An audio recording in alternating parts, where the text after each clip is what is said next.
میرے بعد 30 سال تک حکومت رہے گی، اور حضرت ابو بکر، عمر، عثمان و علی کے زمانے تک 20 پر 9 سال 6 مہینے کا وقت ہو چکا تھا۔ اس کے بعد حضرت امام حسن نے خلافت فرمائی، 6 مہینے کا وقت رہا۔ لیکن جب حضرت عثمان غنی رضی اللہ تعالیٰ عنہ کی شہادت ہوئی تو اس کے بعد حضرت علی کو جب خلیفہ بنایا گیا تو اس وقت اس زمانے میں حضرت معاویہ رضی اللہ تعالیٰ عنہ جو ایک صحابی ہیں، وہ ایک علاقے کے، ایک چھوٹے سے علاقے کے گورنر تھے۔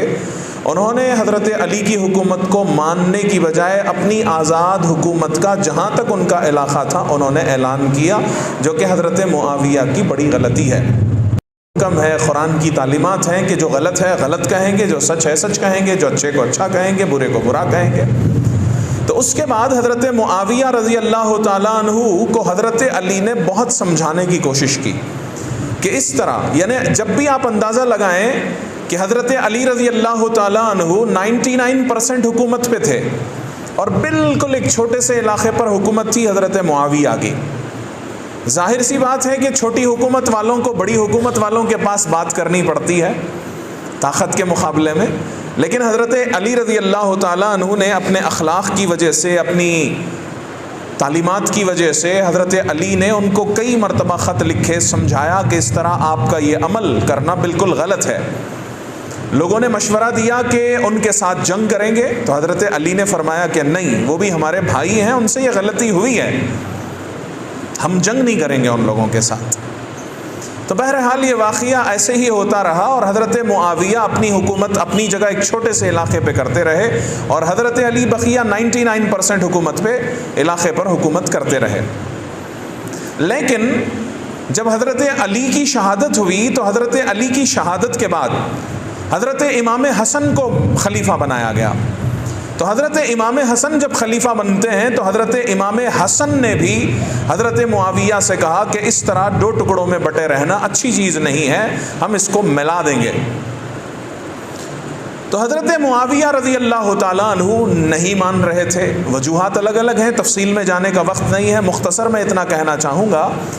کہ حضرت امام حسن رضی اللہ تعالیٰ عنہ نے اس وقت حضرت معاویہ سے کہا کہ آپ انصاف کے ساتھ حکومت کر رہے ہیں، اچھی حکومت کر رہے ہیں، اس میں کوئی دو رائے نہیں ہے، تو لہٰذا آپ کے ساتھ میری چند شرطوں کے ساتھ میں اپنی 99% حکومت معاویہ رضی اللہ تعالیٰ عنہ کو آپ کو دے دوں گا، آپ سنبھالیں اس ذمہ داری کو، امت کو 2 ٹکڑے ہونے سے بچانا ضروری ہے۔ تو اس وقت حضرت امام حسن رضی اللہ تعالیٰ عنہ نے کچھ شرطوں کے ساتھ اپنی حکومت حضرت معاویہ کو دے دی۔ یہ دنیا کی تاریخ میں پہلی اور آخری مرتبہ ہوا ہے کہ بڑی طاقت والا ایک معمولی سے انسان کو اپنی حکومت چھوڑ کے دے دے۔ اسی لیے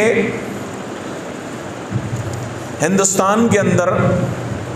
جب آزادی کے لیے یہاں پر محنتیں چل رہی تھیں تو اس زمانے میں بابا قوم، جنہیں ہم بابا قوم کہتے ہیں، گاندھی جی کو،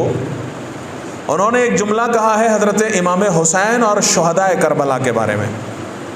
انہوں نے یہ جملہ کہا ہے کہ جس طرح حضرت امام حسین علیہ السلام کے ساتھ 70 پر 2 لوگ تھے، ان کے ساتھ 70 پر 2 لوگ تھے نا حضرت امام حسین کے ساتھ، تو گاندھی جی نے یہ بات کہی ہے کہ اگر میرے ساتھ کربلا کے 70 پر 2 جس طرح کے لوگ تھے، ویسے اگر صرف میرے پاس 7 لوگ ہوتے، 7 ممبرز بھی اگر میرے پاس ہوتے،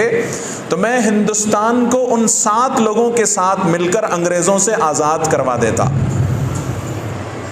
یہ جملہ ان کے اخبار میں انہوں نے شائع بھی کیا ہے، ان کی کتابوں کے اندر یہ موجود ہے۔ یہ بات میں اس لیے کہہ رہا ہوں کہ حضرت امام حسین رضی اللہ تعالیٰ عنہ کو ہم نے پڑھا نہیں ہے، ہم نے سمجھا نہیں ہے ان کی تاریخ کو، لیکن جنہوں نے سمجھا انہوں نے اتنی بڑی بات کہی کہ 70 پر 2 جو شہید تھے، ان جیسے 7 اگر لوگ میرے ساتھ ہوتے تو ہم 7 اور میں 8واں، یعنی 8 لوگ مل کر ہم ہندوستان کو انگریزوں سے آزاد کروا لیتے۔ تو کہنے کا مطلب و مقصد آپ لوگوں کے سامنے یہی ہے کہ ہمیشہ سے یاد رکھیے گا، حق اور باطل، اچھائی اور برائی کے درمیان ہمیشہ ایک جنگ کا ماحول رہا ہے، ایک لڑائی کا ماحول رہا ہے۔ تو بہرحال حضرت معاویہ رضی اللہ تعالیٰ عنہ سے جو اگریمنٹ کیا تھا حضرت امام حسن رضی اللہ تعالیٰ عنہ نے، اس میں ایک بات یہ بھی سب سے پہلے لکھی گئی تھی کہ آپ کے انتقال کے بعد آپ کا بیٹا اس حکومت کا وارث نہیں ہوگا، کیونکہ نہ وہ قابل ہے نہ اس کے اندر وہ صلاحیت ہے۔ اور حضرت معاویہ کا بیٹا کون ہے؟ یزید ہے۔ حضرت معاویہ نے اس ایگریمنٹ کو مانا کہ میرا بیٹا قابل نہیں ہے، میرے بیٹے کے اندر وہ صلاحیتیں اور کوالٹیز نہیں ہیں کہ وہ امت پر حکومت کر سکے، امت کو ایک رہنمائی کر سکے۔ چونکہ یزید کا جو معاملہ تھا وہ بالکل دوستوں کے ساتھ گھومنا پھرنا، آوارہ گردی، شکار کرو، گپیں مارو، یہی اس کا ساری زندگی، بچپن سے اس کا زندگی وہ کہتے ہیں نا جیسے بگڑے ہوئے۔ تو حضرت معاویہ نے اس شرط کو قبول کیا حضرت حسن کے ہاتھوں پر کہ میرے بعد میرا بیٹا خلیفہ نہیں بنے گا، بلکہ میرے بعد جو قابل ہوگا وہی اس پورے عالم اسلام پر حکومت کرے گا۔ لیکن حضرت معاویہ کی دوسری بڑی غلطی یہ ہوئی، پہلی تو انہوں نے حضرت علی کی حکومت کو نہیں مانا، بڑی بھیانک غلطی کی، اور دوسری بڑی غلطی ان سے یہ ہوئی کہ اخیر زمانے میں جب وہ بیمار ہوئے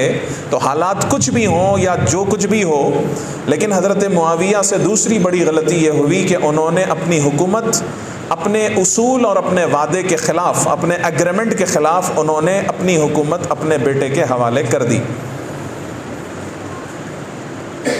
یہ دو بڑی غلطیاں ہوئیں حضرت معاویہ رضی اللہ تعالیٰ عنہ سے۔ حضرت معاویہ بڑے جلیل القدر صحابی ہیں، ہم ان کی بڑی عزت و احترام کرتے ہیں، لیکن جو انہوں نے اچھا کیا وہ بھی ہم کہیں گے، جو ان سے غلطیاں ہوئیں، انسان ہونے کے ناطے کون غلطیوں سے پاک ہے؟ ہوتی ہیں انسان سے غلطیاں، لیکن ان سے جو بڑی بھیانک یہ جو دو غلطیاں ہوئیں جس کے نتیجے میں پورے عالم اسلام کے اندر ایک بہت بڑا مسئلہ کھڑا ہو گیا۔ عالم اسلام کے اندر حضرت معاویہ رضی اللہ تعالیٰ عنہ کے بعد یزید حکومت پہ بیٹھا، تخت پر بیٹھا، تو یزید نے بیٹھتے ہی سب سے پہلا جو حکم لگایا، اپنی منمانی کرنے کا بہت اچھا موقع ملا، وہ غلط کاموں میں مبتلا تھا، غلط عادتوں میں، غلط چیزوں میں مبتلا تھا، جیسے ہی حکومت پہ بیٹھا اس نے ساری منمانیاں کرنی شروع کر دیں۔ صحابہ کرام نے روکنا چاہا تو جو بھی بولنے کے لیے جاتا ان کو سزائیں دی جاتی، ستایا جاتا، مارا جاتا، تنگ کیا جاتا۔ اسی لیے حضرت ابو ہریرہ رضی اللہ تعالیٰ عنہ فرمایا کرتے تھے کہ رسول پاک صلی اللہ علیہ وسلم نے فرمایا ہے، ایک وہ بھی زمانہ آئے گا جب ایسے ناکارہ اور نکمے لوگ حکومت کریں گے۔ حضرت ابو ہریرہ رضی اللہ تعالیٰ عنہ بہت پناہ مانگتے تھے کہ اللہ اس سے ہماری حفاظت فرما، اس سال سے، اس وقت سے۔ تو میں مغرب سے پہلے آپ لوگوں کے سامنے کہہ رہا تھا کہ سب سے پہلی غلطی تو یہ ہے کہ یزید نے غلط طریقے سے حکومت کو لیا، اور دوسری چیز یہ ہے کہ حضرت معاویہ نے اگریمنٹ کے خلاف اپنے بیٹے کو دیا، یہ ان کی بھی غلطی ہے۔ اور اس کے بعد ہوا یہ کہ جیسے ہی یزید حکومت پہ بیٹھا، یزید نے دنیا بھر کے غلط کام کرنے شروع کیے، لوگوں پہ ظلم کرنا، ناحق کرنا، دنیا بھر کے کام کرنے لگا۔ تو اس وقت اس نے حضرت امام حسین علیہ السلام سے یہ کہلوا بھیجا کہ آپ میرے ساتھ دیں۔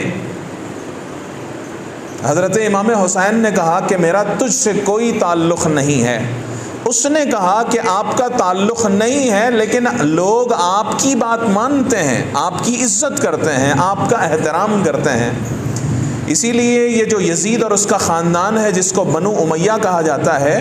بنو امیہ کے لوگ کہا کرتے تھے کہ جب ہم طواف کرنے کے لیے جاتے ہیں تو اپنے ساتھ فوجیوں کو لے جانا پڑتا ہے لوگوں کو ہٹانے کے لیے،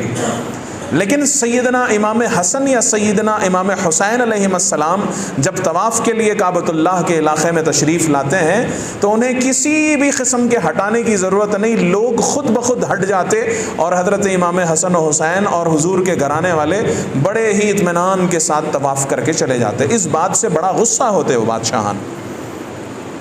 کہتے کہ ہم حکومت پہ ہیں، ہم طاقت پہ ہیں لوگ، لیکن ہماری عزت وہ نہیں کرتے جو حضرت امام حسن یا امام حسین کی کرتے ہیں۔ تو حضرت امام حسین علیہ السلام سے یزید چاہتا یہ تھا کہ میں جو کچھ بھی غلط کروں آپ اس کے بارے میں زبان نہیں کھولیں گے۔ اور یزید کا مطالبہ یہ تھا کہ جب میں کوئی غلط کام کروں تو کوئی آپ سے آ کر پوچھے تو آپ اس سے کہیں گے کہ اس یزید ہمارے بادشاہ نے بالکل صحیح کام کیا۔ حضرت امام حسین نے فرمایا کہ میں اپنی جان دے سکتا ہوں لیکن اللہ اور اس کے رسول قرآن کے خلاف میں کوئی عمل میں کسی کے بارے میں گواہی نہیں دے سکتا۔